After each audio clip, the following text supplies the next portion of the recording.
La nouvelle est tombée mercredi soir à Washington, pas dans une conférence de presse, pas dans un communiqué officiel, dans un document de 40 pages que personne ne lit, les minutes de la Réserve fédérale américaine.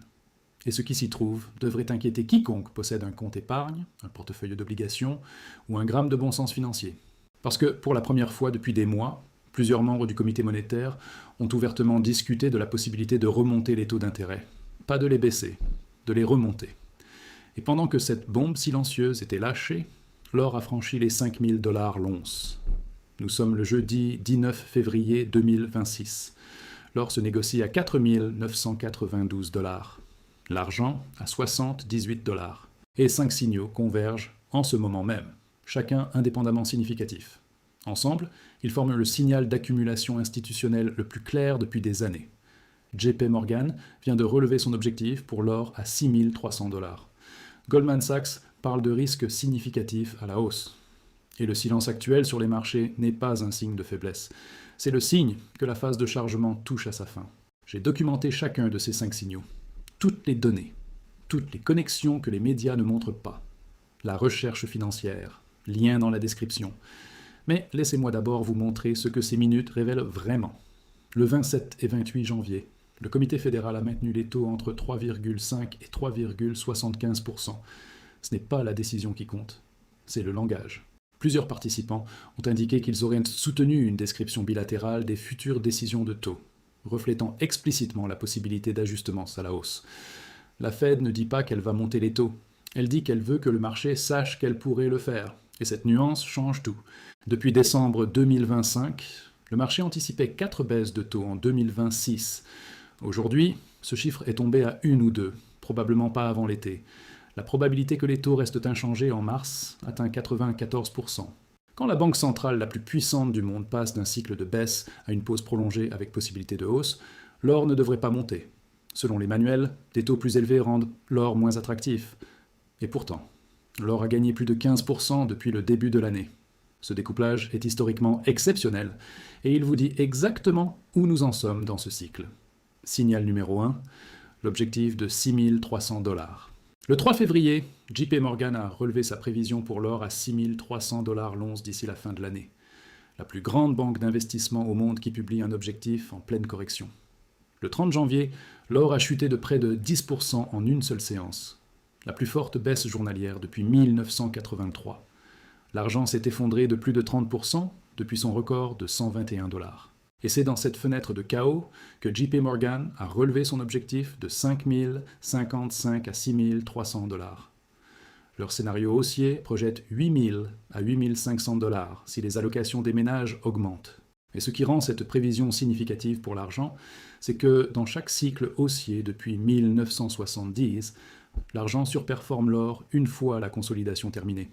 Le ratio or sur argent à 64, avec un or à 6 300, implique un argent au-dessus de 126 $. Ce n'est pas de la spéculation, c'est de l'arithmétique. Stop. Ce que je viens de vous montrer, ce n'est que le premier signal sur 5. Mais il y a 3 analyses que je ne peux pas développer dans ce format vidéo. Premièrement, la connexion entre les minutes de la Fed, la nomination de Kevin Warsh comme prochain président et la chronologie complète de la transition Powell vers Warsh avant mai 2026. Deuxièmement, les données de flux physiques montrant combien d'or les banques centrales ont acheté depuis le gel des réserves russes, pays par pays, 863 tonnes rien qu'en 2025. Troisièmement, le modèle de JP Morgan expliquant comment un demi-point de réallocation dans les portefeuilles mondiaux suffirait à propulser l'or à 6 000 $, avec les chiffres exacts. 3 analyses documentées. Un accès. Pour toujours. La recherche financière. Lien dans la description. Mais continuons. Signal numéro 2. Goldman Sachs et le changement structurel. Le 21 janvier, Goldman Sachs a relevé son objectif de fin d'année de 4 900 à 5 400 $, avec des risques significativement orientés à la hausse. Leur message essentiel, c'est que le comportement des investisseurs a fondamentalement changé. Les positions ne sont plus liées à des événements ponctuels. Elles sont liées à des risques permanents. Déficit structurel, incertitude politique chronique, érosion de la confiance dans les institutions monétaires. Goldman Sachs part du principe que ses acheteurs ne vendront pas en 2026, parce que les risques contre lesquels ils se protègent ne vont pas disparaître, ils vont s'aggraver, ce qui crée un plancher permanent et ascendant sous le prix de l'or. Ce n'est plus du trading événementiel, C'est de l'assurance structurelle. Et personne n'annule son assurance quand la maison est en feu. Si vous êtes encore là, vous avez compris l'ampleur de ce qui se joue. Voulez-vous seulement ce résumé, ou la documentation complète? Toutes les analyses, toutes les données. La recherche financière, lien dans la description. Maintenant, le troisième signal, et celui-ci concerne directement votre argent. Ce troisième signal ne vient pas des banques d'investissement, il ne vient pas des marchés, il vient du cœur même du système monétaire américain. Et pour le comprendre, il faut d'abord regarder un chiffre que la plupart des gens ne connaissent pas. Un chiffre qui fait frémir les économistes quand ils le calculent. Un chiffre qui explique pourquoi l'or et l'argent ne sont pas dans une bulle, mais dans les premières étapes d'un réajustement historique. Ce chiffre, c'est 38,56 billions de dollars. La dette publique américaine au 4 février 2026. Un nombre si grand qu'il a cessé d'avoir un sens intuitif pour la plupart des gens. Alors laissez-moi le traduire autrement. L'année dernière, les États-Unis ont ajouté 2,35 billions de dollars à leur dette, 6,43 milliards par jour, 267 millions par heure, 74 000 dollars par seconde. Et d'après les projections du Congressional Budget Office publiées le 11 février, cette trajectoire ne fait que s'accélérer. Mais ce n'est pas le montant de la dette qui devrait vous alarmer, c'est ce qu'elle coûte. Les paiements d'intérêt sur cette dette ont presque triplé en 5 ans. Et les projections du CBO ne montrent aucun ralentissement. D'ici 2036, la dette devrait dépasser 56 billions de dollars, 120% du produit intérieur brut, un niveau jamais atteint dans l'histoire américaine, même pendant la Seconde Guerre mondiale. Mais c'est le coût du service de cette dette qui devrait retenir votre attention. Les paiements d'intérêt ont presque triplé en 5 ans. Ils représentent désormais près de 14% des dépenses fédérales, et le CBO prévoit qu'ils atteindront 14,5% d'ici 2028. Bientôt, 1 dollar sur 5 de recettes fédérales sera consommé uniquement pour payer les intérêts de la dette, pas pour rembourser la dette, juste pour payer le coût de son existence. Pensez-y un instant. Le pays le plus riche de la planète est en train de devenir incapable de financer autre chose que ses propres intérêts bancaires. Les infrastructures attendent. La défense est sous pression. Les programmes sociaux approchent de l'insolvabilité. Le Social Security Trust Fund sera épuisé d'ici 2032, forçant une réduction immédiate de 28% des prestations. Et voici la connexion que les analystes de marché ne font presque jamais. Quand un gouvernement dépense plus de 1000 milliards par an uniquement en intérêts, il a 2 options. Réduire les dépenses ou imprimer davantage. L'histoire nous dit laquelle il choisira. Depuis 1971, quand Nixon a rompu le lien entre le dollar et l'or, chaque administration a choisi la même voie. Plus de dettes, plus de monnaie en circulation, plus de dilution du pouvoir d'achat. Et c'est exactement pour cela que l'or a été multiplié par plus de 70 depuis cette date. Pas parce que l'or est devenu plus précieux, parce que le dollar est devenu moins précieux. Les minutes de la Fed publiées hier confirment que cette tendance va s'accélérer. Les membres reconnaissent que l'inflation reste au-dessus de l'objectif de 2%. L'indice des prix à la consommation est à 2,4%. L'indice des prix à la production a bondi à 3%. Et malgré cela, ils ne peuvent pas réellement monter les taux, parce que chaque point de pourcentage de hausse ajoute des centaines de milliards au coût annuel du service de la dette. C'est le piège. La Fed est coincée entre une inflation persistante et une dette qui rend toute hausse autodestructrice pour le budget fédéral. Et la transition de leadership qui s'annonce ne résoudra rien. Jerome Powell quitte son poste en mai. Kevin Warsh, le candidat désigné par la Maison-Blanche, est perçu comme plus favorable à des taux bas. Mais même un président de la Fed décidé à baisser les taux se heurtera à la même réalité arithmétique. L'inflation à 2,4% ne permet pas de baisser agressivement. Et la dette à 38 billions ne permet pas de monter significativement. Et quand une banque centrale est coincée, l'or monte. C'est mécanique, c'est mathématique. Et c'est exactement ce que les données montrent depuis 3 ans. Signal numéro 4, les banques centrales, et le verdict de 2025. Le World Gold Council a publié son rapport annuel il y a 3 semaines, et les chiffres racontent une histoire que les marchés financiers traditionnels refusent d'accepter. La demande mondiale d'or a dépassé 5000 tonnes en 2025. Pour la première fois de l'histoire, la valeur totale de cette demande a atteint 555 milliards de dollars, une hausse de 45% par rapport à l'année précédente. Les banques centrales ont acheté 863 tonnes, un chiffre légèrement inférieur aux 3 années précédentes où les achats dépassaient 1000 tonnes par an, mais qui reste historiquement élevé, plus du double de la moyenne d'avant 2022. Et voici ce que personne ne vous dit. Ce ralentissement apparent n'est pas un signe de désintérêt, c'est un effet mécanique du prix. Quand l'or se négocie au-dessus de 4000 $, les banques centrales n'ont pas besoin d'acheter autant de tonnes pour atteindre leur allocation cible en pourcentage de réserve. La Pologne a mené les achats avec 102 tonnes, portant ses réserves totales à 550 tonnes. Le Kazakhstan en a ajouté 57, son plus haut niveau d'achats annuels jamais enregistré. Le Brésil est revenu sur le marché après 4 ans d'absence, achetant 43 tonnes en 3 mois. La Chine a étendu sa série d'achats consécutifs à 15 mois. Et quand on interroge ses banquiers centraux, la réponse est unanime. 95% s'attendent à ce que les réserves mondiales d'or augmentent. 43% prévoient d'augmenter activement leurs propres réserves. Le niveau le plus élevé depuis que cette enquête existe. Le catalyseur est connu et documenté. En février 2022, quand les gouvernements occidentaux ont gelé 300 milliards de dollars de réserves russes, chaque banque centrale de marché émerge a tiré la même conclusion simultanément. Les réserves en dollars détenues en concentration ne sont pas souveraines, elles peuvent être annulées par une décision politique. Depuis ce jour, le comportement a changé de manière irréversible. Les achats d'or par les banques centrales ont explosé. JP Morgan décrit explicitement ce mouvement comme un changement structurel dans le comportement de gestion des réserves. Pas une tendance, pas un cycle. Un changement permanent dans la manière dont les institutions souveraines définissent la sécurité. Et les investisseurs privés suivent le même chemin. Les flux vers les fonds indiciels adossés à l'or ont atteint 801 tonnes en 2025, la deuxième meilleure année jamais enregistrée. Les achats de pièces et de lingots ont atteint un sommet de 12 ans. Le quatrième trimestre à lui seul a vu 420 tonnes de demandes en barres et pièces, un record trimestriel. Et malgré cette demande record, l'allocation moyenne de l'or dans les portefeuilles mondiaux reste inférieure à 3%. JP Morgan a calculé qu'un demi-point de pourcentage de normalisation dans l'allocation mondiale suffirait à lui seul à pousser l'or à 6 000 $ l'once. Un demi-point.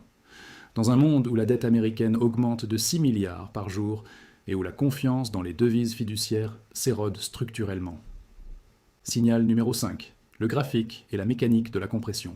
Regardons maintenant ce que le prix lui-même nous raconte. Parce que les 4 premiers signaux vous donnent le contexte. Le 5e vous donne le timing. L'argent a atteint un record historique de 121 $ le 29 janvier. Puis est venu le crash. Plus de 30% de baisse en quelques séances, déclenchées par des hausses de marge successives sur le COMEX et une vague de liquidation forcée. Le type de mouvement qui élimine les spéculateurs et laisse uniquement les détenteurs convaincus. Mais observez ce qui s'est passé depuis, parce que c'est dans la séquence post-crash que se cache toute l'information. Le 6 février, l'argent a touché un point bas de 63,90 $ en intraday. Puis, il est remonté de 13 $ dans la même séance. Les acheteurs physiques ont absorbé chaque contrat que le marché papier pouvait déployer à ce niveau et ont repoussé le prix vers le haut en quelques heures. Le 12 février, une nouvelle tentative de pression a poussé l'argent à 74,37 $. Avec un volume significativement plus faible que lors du crash initial, les vendeurs sont revenus avec moins de force et ont obtenu un résultat pire. Le 17 février, 74,43 $. Aujourd'hui, 19 février, 78 $. Chaque attaque successive arrive avec moins de puissance. Et le plancher ne recule pas. Il avance. C'est la signature technique de l'épuisement des vendeurs. Et ce qui suit l'épuisement des vendeurs, ce n'est pas plus de vente, c'est l'accélération. Pour l'or, le même schéma se dessine à une échelle différente. Après avoir chuté sous 4900 la semaine dernière, il était revenu au-dessus de 5000 mercredi, gagnant plus de 2% en une seule séance. Aujourd'hui, il consolide à 4992. Et cette consolidation se produit dans un contexte sans précédent. Les plus grandes banques d'investissement publient les objectifs les plus haussiers de leur histoire. Les banques centrales continuent d'accumuler à un rythme structurellement élevé. La Fed admet qu'elle est coincée entre inflation et dette. Et les tensions géopolitiques entre les États-Unis et l'Iran ajoutent une couche supplémentaire de demande refuge. Le mécanisme qui connecte ces 5 signaux est un changement de catégorie dans le type de capital qui afflue vers les métaux précieux. Et cette compréhension est essentielle pour saisir ce qui se passe. Pendant des années, l'argument institutionnel contre l'or était l'absence de rendement. L'or ne paie pas de dividendes. L'argent ne compose pas. Dans un environnement de taux fonctionnels et de devises relativement stables, cet argument gardait la majorité du capital professionnel sur la touche. Cet argument est maintenant structurellement brisé, et c'est le dollar lui-même qui l'a brisé. Quand la dette dépasse 38 billions et que les intérêts approchent 1000 milliards par an, quand l'inflation reste collée au-dessus de l'objectif malgré des taux restrictifs, quand les banques centrales du monde entier convertissent systématiquement leurs réserves en dollars vers l'or physique, L'absence de rendement n'est plus un désavantage. C'est le prix de la sécurité, le prix pour posséder un actif qui n'est la dette de personne, qui ne peut être gelé par un gouvernement, qui ne peut être dilué par une planche à billets, et qui a préservé son pouvoir d'achat pendant 5000 ans. Et quand les institutions commencent à traiter l'or non plus comme une couverture marginale, mais comme une allocation structurelle permanente, le marché change de régime. Les règles du jeu précédent cessent de fonctionner. C'est exactement ce qui se passe en ce moment. JP Morgan à 6300 $, Goldman Sachs à 5400 avec risque significatif à la hausse, la Fed coincée entre inflation et dette, 863 tonnes d'achats centraux en 2025, 5000 tonnes de demande mondiale totale pour la première fois de l'histoire. Ces 5 signaux ne pointent pas dans 5 directions différentes, ils convergent vers une seule conclusion. La phase d'accumulation silencieuse touche à sa fin, et quand elle se termine, elle ne s'annonce pas. Le prix ne monte pas graduellement, il accélère. L'absence de vendeurs combinée à une demande physique persistante produit le type de mouvement qui ne laisse aucun temps pour une entrée calme. L'argent à 78 $, après un record de 121 et un crash à 63, se trouve dans une zone de compression. Le plancher physique a été prouvé à 63,90. Le support technique a été confirmé à 74. La zone de résistance se situe entre 84 et 88 $. Et les forces structurelles qui ont poussé l'argent à 121 $ n'ont pas changé. Le déficit annuel d'offres persiste. La demande industrielle pour le solaire, les semi-conducteurs et les véhicules électriques continuent de croître. Les inventaires physiques restent à des niveaux historiquement bas. Pour l'or, la situation est identique en substance, mais différente en ampleur. Il se négocie à 97% de son record historique. L'argent n'a récupéré que 64% du sien. Ce différentiel de récupération est la définition même d'une opportunité de rattrapage. Chaque correction dans un marché haussier structurel se termine de la même manière. Les vendeurs s'épuisent. Les acheteurs institutionnels absorbent l'offre disponible à des prix de plus en plus élevés. Et le prix reprend sa trajectoire ascendante, avec une force proportionnelle à la durée de la compression. Nous en sommes aux dernières étapes de ce processus. Les minutes de la Fed vous ont dit que la politique monétaire est coincée. JP Morgan vous a dit où le prix va. Goldman Sachs vous a dit pourquoi cette fois est structurellement différente. Le World Gold Council vous a dit que la demande mondiale a atteint un niveau sans précédent. Et le graphique vous dit que les vendeurs s'épuisent. 5 signaux. Une direction, aucune ambiguïté. L'or à 4 992 $ et l'argent à 78 $ sont des prix de chargement. La question n'est pas de savoir si ces prix vont monter. La question est de savoir si vous serez positionné quand le silence se brisera. Abonnez-vous à cette chaîne. Chaque signal, chaque donnée, chaque développement qui compte pour les métaux précieux sera ici avant que la foule ne réagisse. La phase silencieuse est dans ses derniers stades. Les 5 signaux l'ont confirmé. Le graphique l'a dessiné.